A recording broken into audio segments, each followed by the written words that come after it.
Now I turn directly to one of our other favorite guests, Barbara Rez, a longtime Trump Organization executive and author of All Alone on the 68th Floor.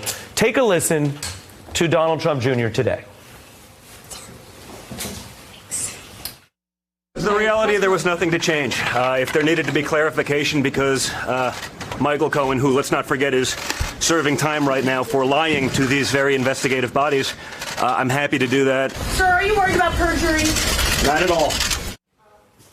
Donald Trump Jr. testifying. He is, of course, the son and the Trump Org executive, which is where you worked. Hope Hicks, a former Trump Org executive, also involved in the campaign in the White House, now having left. How does the man you know and work with, Donald Trump, react to seeing these people go in and testify? Well, you know, his son, he can virtually guarantee in his mind at least what his son is going to say. I mean, you know, they probably rehearsed that many times as they did what he said about the Trump Tower meeting.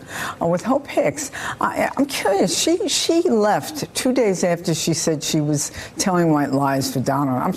Is there any connection between her leaving and that remark? I don't know. We have the quote. I'll just say she insisted, quote, she had not lied about matters material, very lawyerly word, material to the investigations into Russia's interference, but she admitted sometimes telling white lies for Trump.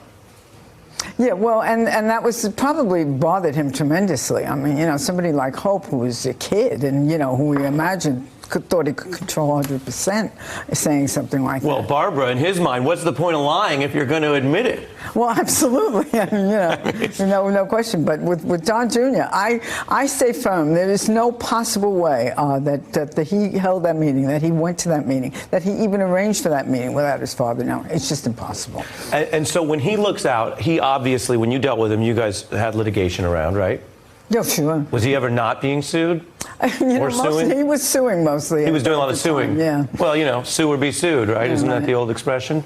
No, it's not a real expression, or not one that I know. His expression was, I got to be the plaintiff. The plaintiff always wins, you know? So if there was a hint that potential lawsuit, or if he had really screwed someone and knew someone was going to come after him, he'd sue them first. I would observe the plaintiff does not always win. In the Trump University litigation, he was the defendant and he lost $50 million. Right. But that's a story for another day. That's right. I want to talk to you about how he feels watching the strategy, at least have a crack. The best thing you can say about the Mueller report is that Volume 1 obviously cleared up some of the confusion around the potential conspiracy and would seem to be, on balance, good news for Donald Trump. Volume 2 had a lot of bad news, and Bill Barr and others misled about that. But he doesn't look at those things very factually, right? I want to play for you, for your analysis, how loyalty is often the prism that he looks at with witnesses, et cetera. Take a look. I'm so loyal to people. Maybe I'm loyal to a fault, but I'm so loyal to people that when somebody's slightly disloyal to me, I look upon it as a great act of horror.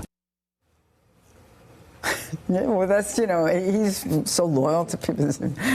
Most nonsensical thing. Well, he says so many nonsensical things, but no, he's not. No, he's not loyal. He's loyal when he needs you, when you do good for him. As far as people not being in his perception, whatever that is, loyal to him, oh, it's an outrage to him, absolute outrage. The last thing I want to ask you is something that's been on my mind, and I love, you know, part of the job. I get to talk to people like you who have special insights.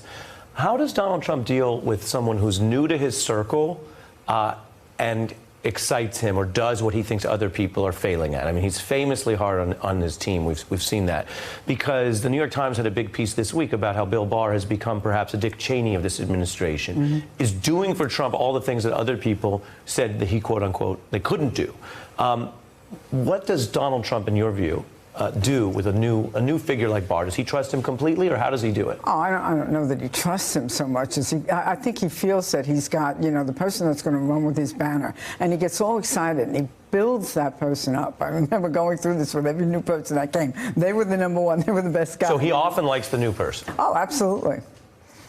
And then what happens? And then, you know, it depends on how the new person holds up over time. I mean, you know, there's going to be another new person. There'll be a mistake one way or another. Do you think, from what you've seen in public, that Bill Barr understands Donald Trump? No. No. I don't think very many people understand. Because they're cut from such different cloth.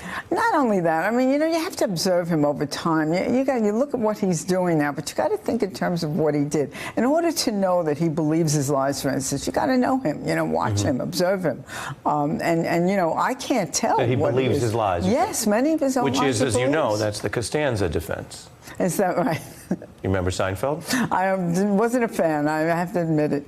Please don't hold that against I don't me. want to profile you, but I would have thought you, of all people, might be a fan of Seinfeld in New York at a diner. No. Look, no we don't soup have for you. That's my favorite. no soup for you. Look, we don't have time to get into all of it, but George Costanza echoed a point you just raised about Donald Trump, which is what do you actually think of a person's mindset if they truly believe their own lies? Yeah, they're not lying then. They think they're not lying. I mean, it's a curious thing. And it's not every single thing, but I look at it and I say, does he believe that one, or does he know that's purely BS? And you know, I'm not sure, but I have a feeling for it. Yeah.